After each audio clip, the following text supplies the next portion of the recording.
Good afternoon, student and friend. Today, I am going to discuss the remaining topic of regulation of enzyme activity. Student, जो मेरी last video है उसमें मैंने discuss किया था allosteric enzyme regulation के बारे में बताया था। उसमें एलोस्टेरिक की डेफिनेशन, एलोस्टेरिक साइट और टाइप्स ऑफ एलोस्टेरिक एंजाइम्स, इसके अलावा conformational changes in allosteric enzymes और फीडबैक रेगुलेशन के बारे में बताया था। स्टूडेंट, जो आज मैं आपको बताने जा रहा हूं remaining stages of regulation of enzyme activity. तो स्टार्ट करते हैं हम यहाँ पर। तो सेकेंड पॉइंट है रेगुलेशन ऑफ एंजाइम एक्टिविटी का activation of latent enzymes. Second point is activation of latent enzymes.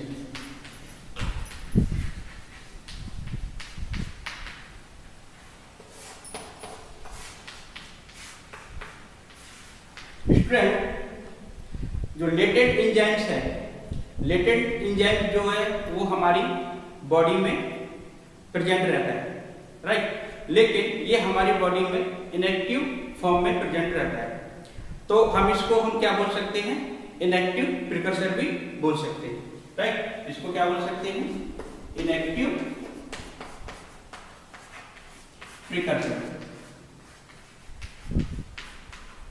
Right. Student, precursor का मतलब क्या है? प्रिकर्सर का मतलब ये हो गया कि जैसे मान लीजिए आपको 10th क्लास से 12th क्लास में जाना है, तो 10th से लेकर 12th में 11th क्लास जो बीच में बढ़ेगी, राइट। तो जो 11th क्लास को हम क्या बोल सकते हैं? प्रिकर्सर बोल सकते हैं, ठीक है। तो यहाँ पर क्या है कि इनएक्टिव प्रिकर्सर। तो इनएक्टिव प्रिकर्सर को हम और भी इनके दूसरे नाम हैं, जैसे कि जाइमोजन भी बोल सकते हैं और प्रो एंजाइम्स भी बोल सकते हैं, प्रो एंजाइम्स भी बोल सकते हैं, राइट। जो इनएक्टिव प्रिकर्सर हैं इनिशियल स्टेट में क्या रहते हैं? बिल्कुल इनएक्टिव होते हैं। ये जब तक इनएक्टिव रहते हैं जब तक कोई भी इन्वायरमेंटल या प्रेशर कंडीशन हमारी बॉडी में ओरिजिनेट नहीं होती। तो इसको इनएक्टिव से एक्टिव में कन्वर्ट होने के लिए बेसिकली 2 प्रोसेस को समझना पड़ता है। तो हम इसको इस तरीके से लिख सकते हैं स्टूडेंट कि इनएक्टिव प्रिकर्सर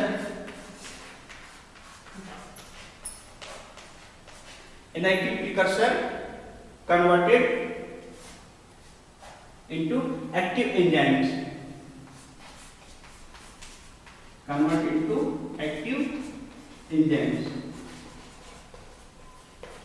राइट। तो इनएक्टिव प्रिकर्सर से एक्टिव एंजाइम्स में कन्वर्ट होना है, इसके लिए हमें स्टूडेंट 2 प्रोसेस को समझना पड़ेगा। तो फर्स्ट प्रोसेस इसमें किस तरीके से होगा, हम इसी में इसको बता देते हैं। फर्स्ट प्रोसेस में क्या होगा कि irreversible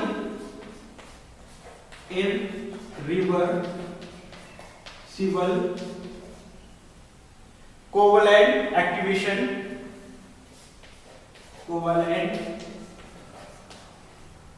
activation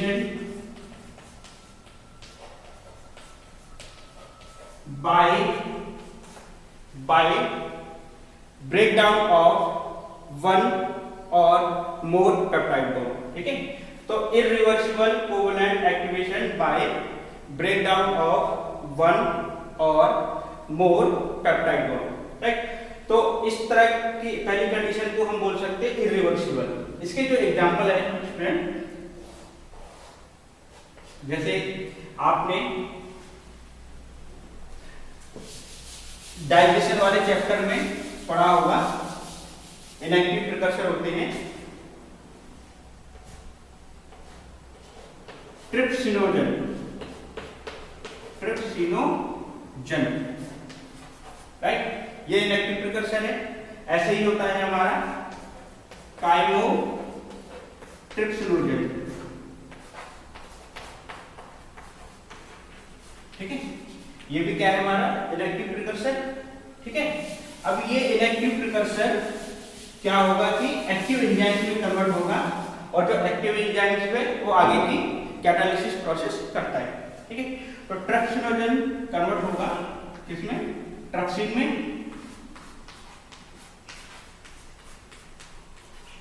ठीक, और काइमोट्रिप्सिनोजन कन्वर्ट होगा काइमोट्रिप्सिन में,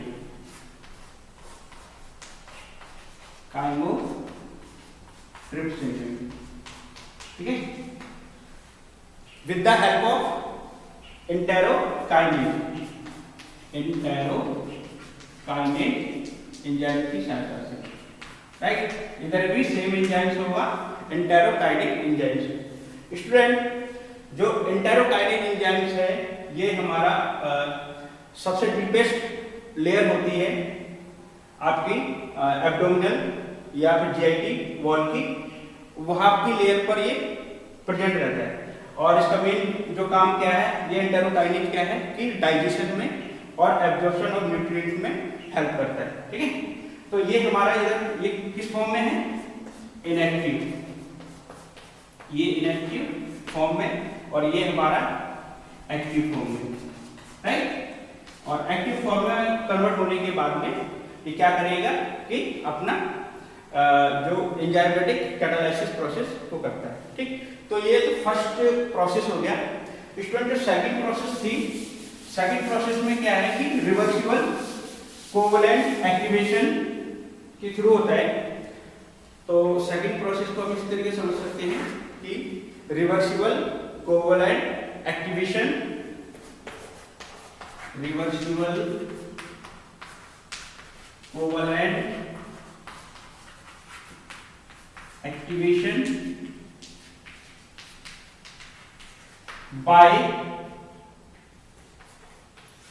by phosphorylation, dephosphorylation, oxidation and reduction of disulfide bond, ठीक है।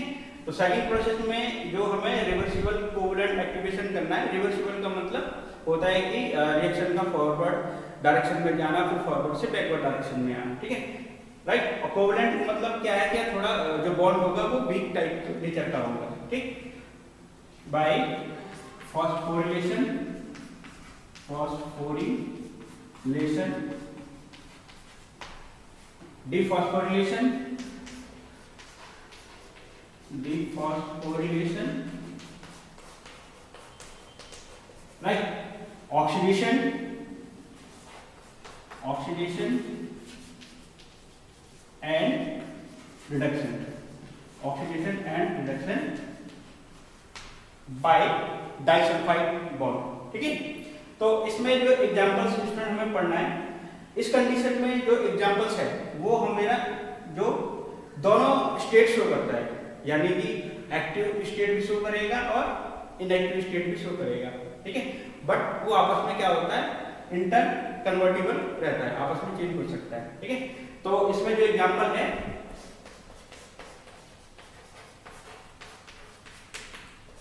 ग्लाइकोजन, ग्लाइकोजन फॉस्फोरिलेज, फॉस्फोरिलेज,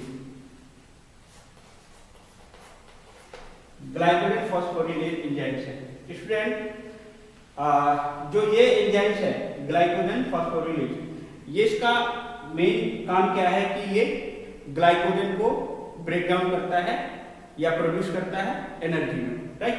तो जो ग्लाइकोजन फॉस्फोरिलेज है ये बेसिकली आपका टू फॉर्म्स में एग्जिस्ट करेगा, एक तो एक्टिव फॉर्म में एग्जिस्ट करेगा और एक हमारा इनएक्टिव फॉर्म में एग्जिस्ट करेगा, ठीक है।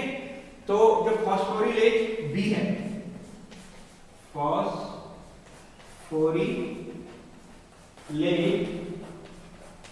एंजाइम्स की बी स्टेट है, राइट। यहां पे मैं बी लिख दिया है, ये क्या है, inactive form, right. This is inactive form. ठीक है, अब ये जब कन्वर्ट होगा किस में कन्वर्ट होगा? फॉस्फोरिलेज ए में, फॉस्फोरिलेज ए में। ठीक है, सॉरी ए को थोड़ा छोटा लिख देता हूं, फिर उधर भी मैंने छोटा ही लिखा हुआ है। ठीक है, तो ये ए में कन्वर्ट होगा। तो फॉस्फोरिलेज बी से फॉस्फोरिलेज ए में कन्वर्ट होगा। ये इनएक्टिव है और इसको इसमें कन्वर्ट होना है एक्टिव में। ठीक, तो इसको मतलब इनएक्टिव को एक्टिव में कन्वर्ट होने के लिए इसका फॉस्फोरिलेशन करना पड़ेगा। ठीक है, तो with the help of phosphorylation ये हमारा कन्वर्ट हो जाएगा एक्टिव फॉर्म में। फॉस्फोरिलेशन।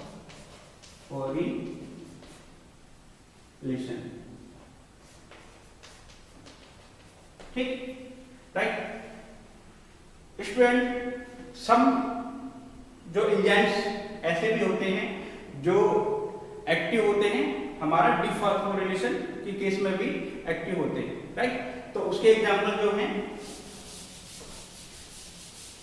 उसके एग्जांपल जो आपको मिलेंगे, ठीक, ग्लाइकोजन सिंथेटिक। ठीक है, यानी कि जो मैंने आपको बताया था कि कुछ एंजाइम्स ऐसे होंगे जो एक्टिव होंगे, एक्टिव इन डिफॉस्फोरिलेशन,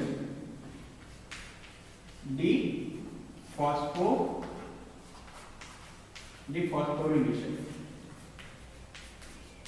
एक्टिव इन डिफॉस्फोरिलेशन। ठीक है, उसका एग्जांपल है हमारे पास स्टूडेंट ग्लाइकोजन सिंथेज।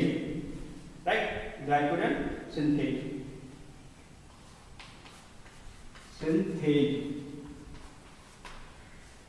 कुछ एंजाइम ऐसे भी होते हैं जो सल्फ हाइड्राइल मोइटी को ऐड करने के बाद में एक्टिव होते हैं। राइट, तो हम यहाँ पे और भी एग्जांपल लिख सकते हैं, जैसे कुछ है एंजाइम्स जो क्या करेंगे, sulph hydryl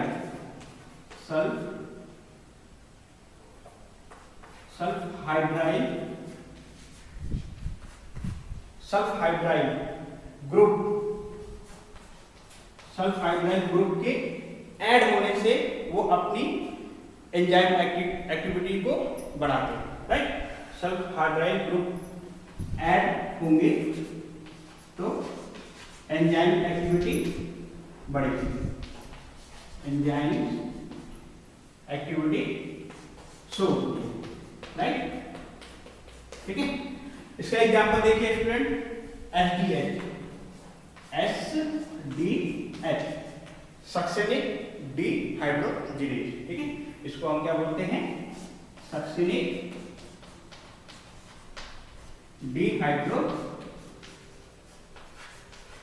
dehydrogenase.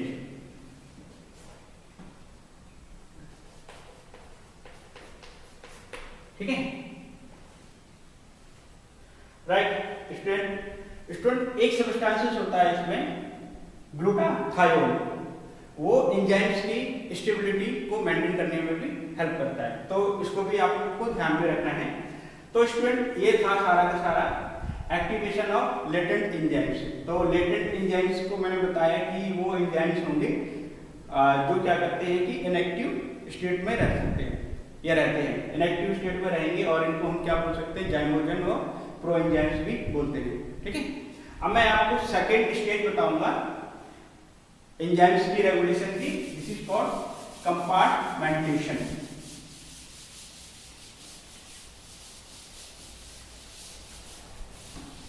Second stage of enzyme regulation is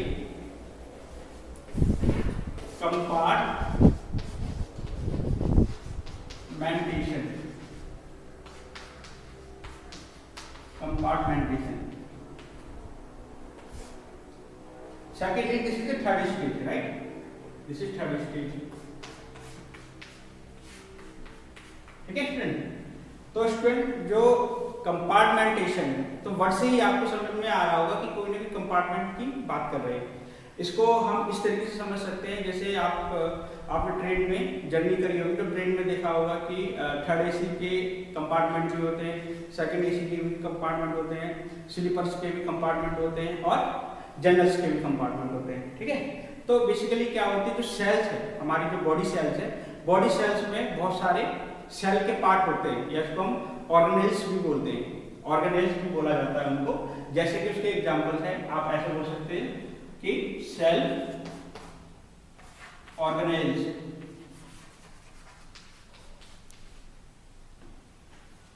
ठीक है। जैसे आप साइटोसोल है,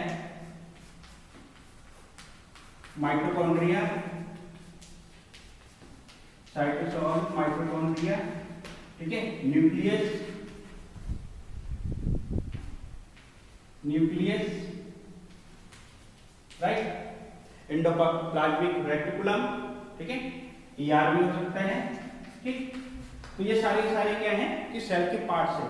तो समझने वाली बात क्या है स्टूडेंट कि जो ये डिफरेंट क्या है, cytosol is a one compartment, mitochondria is a one compartment, nucleus is one compartment, right. तो ये जो कंपार्टमेंट है, इन कंपार्टमेंट क्या होगा कि एंजाइम्स प्रेजेंट रहते हैं, और ये जो एंजाइम्स प्रेजेंट रहते हैं वो मेटाबॉलिक पाथवे को करते हैं, राइट। जैसे ये एग्जांपल है साइटो, हम यहाँ पे एग्जांपल समझ सकते हैं। जैसे मैं बात करता हूं किसकी, कि fatty acid synthesis, fatty acid synthesis की बात करता हूं। फैटी एसिड सिंथेसिस जो है, ठीक है, वो किस में हो रही है, साइटोसोल में होती है,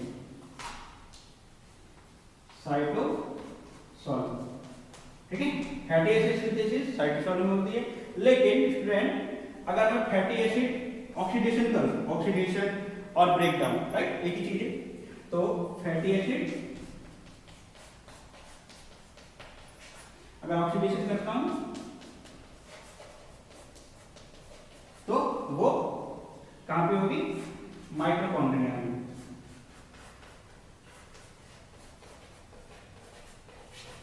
ठीक है, वो कहां पे होगी, माइटोकॉन्ड्रिया, राइट। तो एक मेटाबॉलिक प्रोसेस के लिए अलग ऑर्गेनेल्स होगा और दूसरी मेटाबॉलिक प्रोसेस के लिए अलग सेल पार्ट होगा या ऑर्गेनेल्स होगा, ठीक है। तो स्टूडेंट एक चीज और ध्यान में रखना है इसमें कि जो कैटाबॉलिज्म हो चाहे एनाबॉलिज्म हो किसी भी पाथवे का, वो किसी भी एक सेम ऑर्गेनेल्स में नहीं हो सकते, राइट। तो उसमें हमें डिफरेंट सेल पार्ट्स में जाना पड़ता है, ठीक। तो और भी मैं आपको कुछ इसमें एग्जांपल देता हूं कि कौन कौन से ऑर्गेनेल्स है और क्या क्या पाथवे वो कर सकते हैं।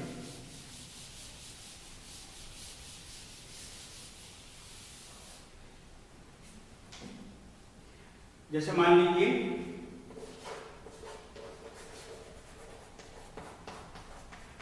और यहां पे मेटाबॉलिक पाथवे,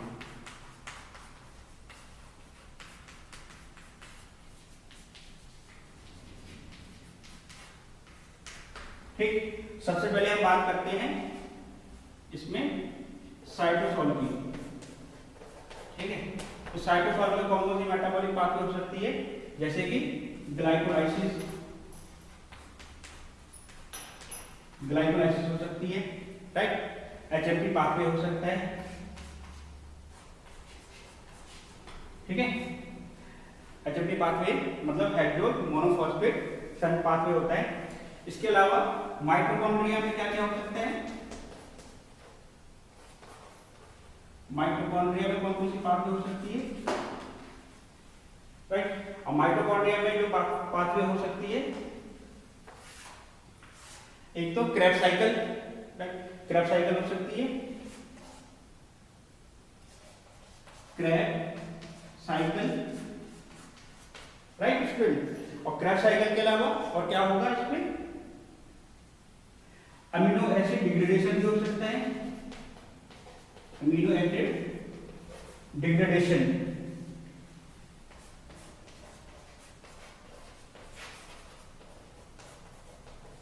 ठीक है। और इलेक्ट्रॉन ट्रांसपोर्ट चेन भी माइटोकॉन्ड्रिया के अंदर होती है, ठीक है, उसको एटीसी बोलते हैं, तो वो भी हो सकती है, राइट। तो ये हमारा बेसिकली क्या है, कंपार्टमेंटेशन के बारे में है कि हमें ये ध्यान में रखना है कि जो सेल के पार्ट्स हैं उनमें कौन कौन से एंजाइम्स है और उन एंजाइम्स का मेटाबॉलिक पाथवे क्या क्या होगा, ठीक है। तो उस तरीके से उस बेसिस पे हम उस एंजाइम का रेगुलेशन कर सकते हैं। अब हम बात करते हैं स्टूडेंट फोर्थ रेगुलेशन एंजाइम्स के बारे में।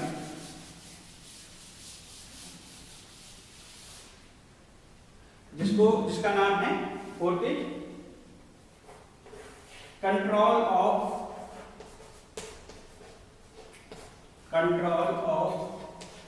Enzyme synthesis, control of enzyme synthesis,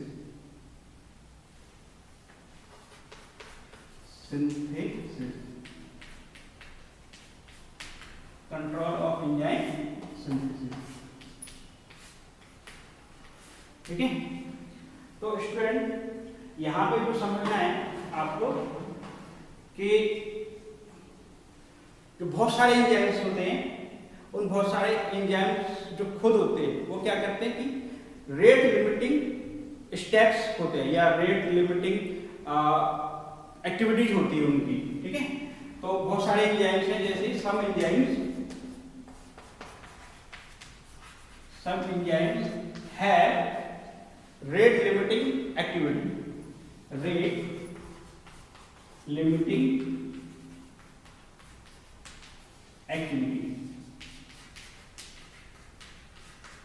ठीक है। तो रेट लिमिटिंग एक्टिविटी का क्या मतलब है स्टूडेंट?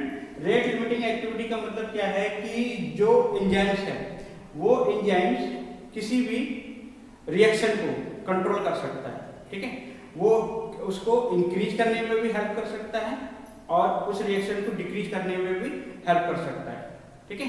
तो और ये बेसिकली कैसे वर्क करेंगे? इट इज जो वर्क करते हैं और स्मॉल क्वांटिटी ऑफ एंजाइम की बेसिस पे काम करते हैं, ठीक है।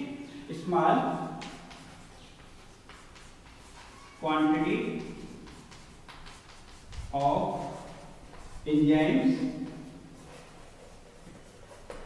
स्मॉल क्वांटिटी ऑफ एंजाइम्स होती है और इस पे ऊपर ये काम किया जाता है, ठीक है। तो सबसे इंपॉर्टेंट चीज इसमें एंजाइम सिंथेसिस में आपको इसमें दो चीजें को समझना है। The first one is induction और second one is repression, right. Induction क्या होता है और रिप्रेशन क्या होता है? तो मैंने कुछ लास्ट की वीडियो में इंडक्शन और रिप्रेशन के बारे में बताया था कि इंडक्शन का मतलब क्या होगा कि कोई भी सब्सटेंस क्या करेगा कि एंजाइम की सिंथेसिस को इंक्रीज करेगा, तो उसको एंजाइम इंडक्शन बोलेंगे। कोई भी सब्सटेंस एंजाइम की सिंथेसिस को डिक्रीज करता है या ब्लॉक करता है, उसको हम रिप्रेशन बोलते हैं, राइट। तो यहां पर इंडक्शन और रिप्रेशन, ठीक है। इंडक्शन इंक्रीज एंजाइम सिंथेसिस, ठीक है, इंक्रीज एंजाइम सिंथेसिस। रिप्रेशन का मतलब डिक्रीज एंजाइम सिंथेसिस।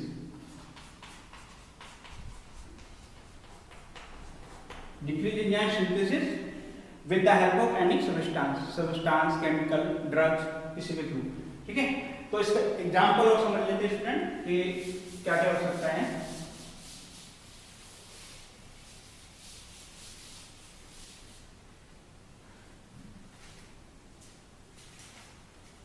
एग्जाम्पल में क्या होगा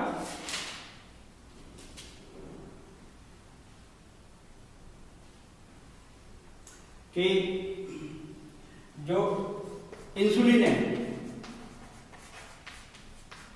राइट, जो इंसुलिन है, इंसुलिन क्या करेगा कि बहुत सारे एंजाइम की सिंथेसिस को इंक्रीज करता है।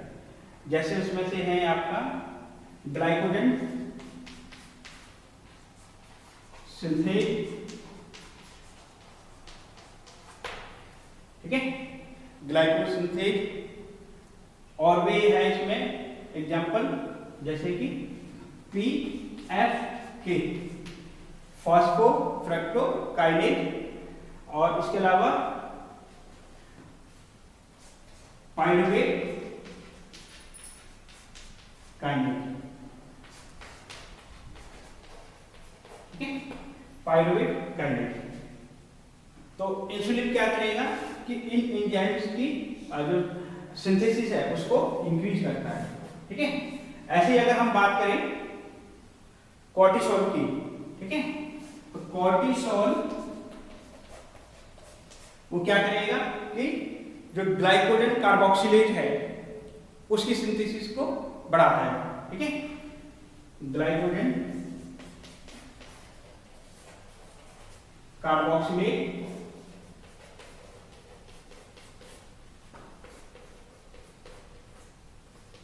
ग्लाइकोजन कार्बोक्सिलेज की सिंथेसिस को क्या करेगा, बढ़ाएगा, राइट।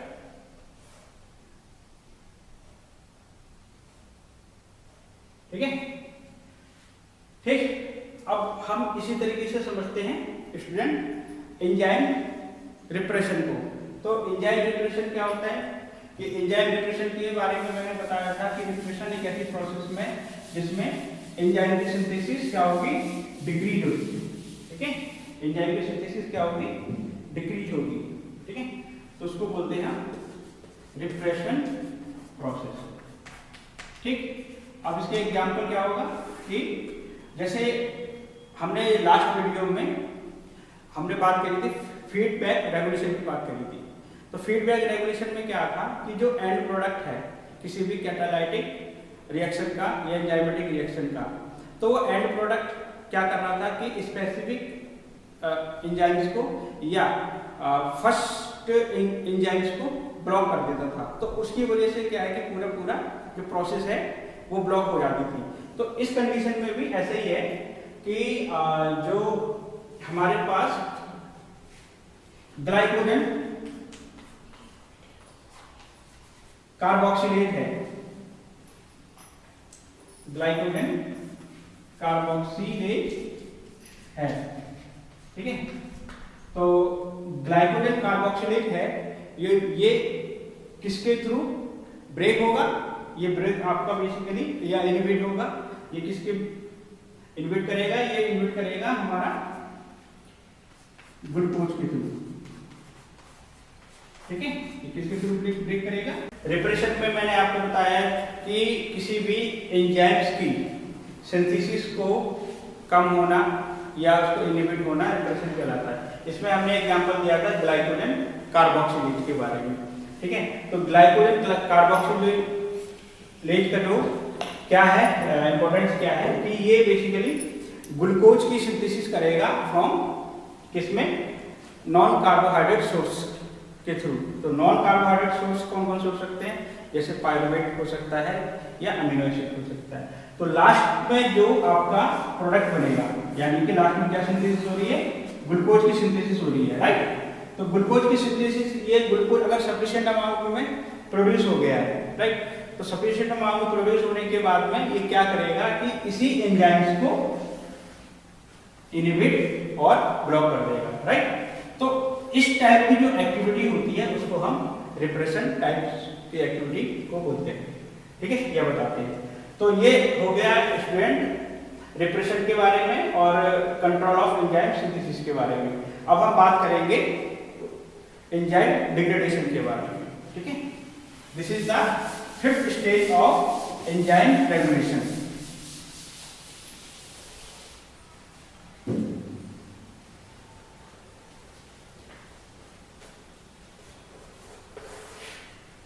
एंजाइम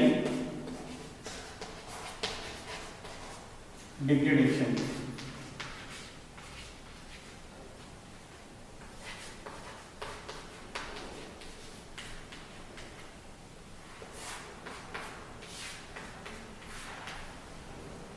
स्टूडेंट जो एंजाइम डिग्रेडेशन है वो एंजाइम की टी हाफ पे डिपेंड करता है, राइट। तो जिस एंजाइम्स का टी हाफ ज्यादा होगा उसका मतलब क्या है कि उसकी जो कैटालाइसिस एक्टिविटी है वो बहुत कम होगी, ठीक है। तो यहाँ पर हमारे क्या है कि बेसिकली जो टी हाफ है एंजाइम्स के वो आपके डेज में भी हो सकते हैं, ठीक, आवर्स में भी हो सकते हैं और मिनट में भी हो सकते हैं, ठीक है। डेज में भी हो सकते हैं, आवर्स में भी हो सकते हैं, मिनट्स में भी हो सकते हैं। तो हम यहाँ पे कुछ एग्जाम्पल बता रहे हैं आपको,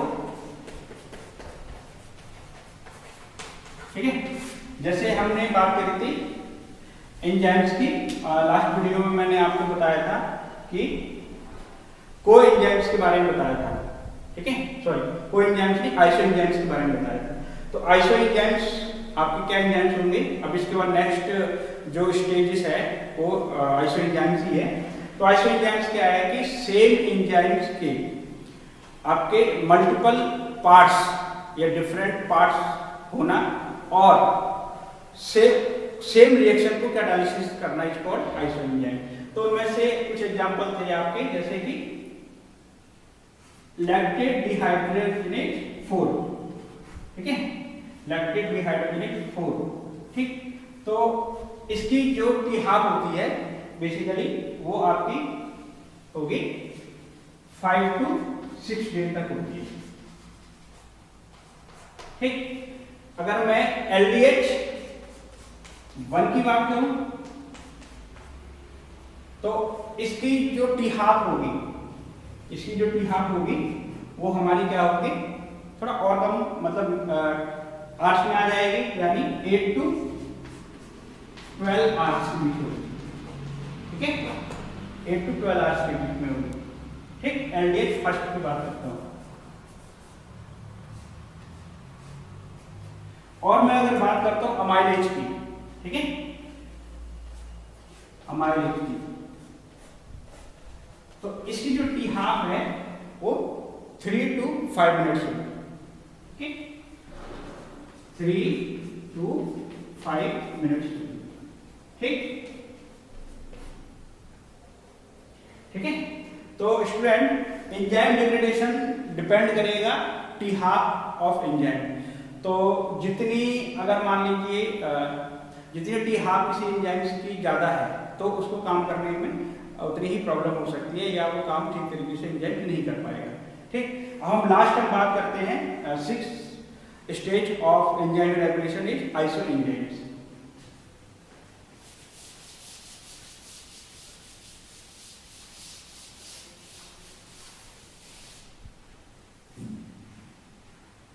Sixth one is iso enzymes।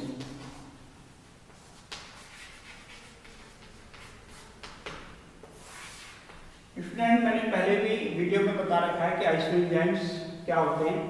Iso enzymes मतलब same enzymes have multiple forms and produce in activity in same reaction, right. मतलब कि एक ही एंजाइम्स होगा और उसके बहुत सारी फॉर्म्स होंगी, डिफरेंट फॉर्म्स होंगी, और वो एक ही टाइप के रिएक्शन को कैटालिसिस करेगा, उसको हम आइसो एंजाइम्स बोलते हैं। जैसे कि एग्जांपल्स है आपका लैक्टेट डिहाइड्रोजनेज, अभी थोड़ी देर पहले भी डिस्कस किया था, लैक्टेट डिहाइड्रोजनेज, ठीक है, इसको हम बोलते हैं LDH, ठीक। तो इसकी जो आइसो एंजाइम्स है इसकी जो डिफरेंट फॉर्म है वो कौन कौन सी होगी, LDH first, LDH second, LDH third, LDH fourth, LDH fifth, LDH fifth, ठीक है। तो ये जो है ये क्या है, आइसो एंजाइम्स हैं किसकी, लैक्टेट डिहाइड्रोजनेज की। और लैक्टेट डिहाइड्रोजनेज का काम क्या होता है कि इसका मेन काम क्या है, लैक्टेट से पायरुवेट में लैक्टेट से पायरुवेट में कन्वर्ट होता है with the help of LDH, LDH की हेल्प के साथ, राइट। ठीक, तो स्टूडेंट ये था हमारा totally regulation of enzymes activity के बारे में। ठीक स्टूडेंट एंड डियर फ्रेंड्स, अगर आपको मेरा वीडियो अच्छा लगता है तो प्लीज इसको सब्सक्राइब करिए और लेटेस्ट वीडियो के लिए बेल आइकन पे भी क्लिक करिए। Thank you, have a nice day.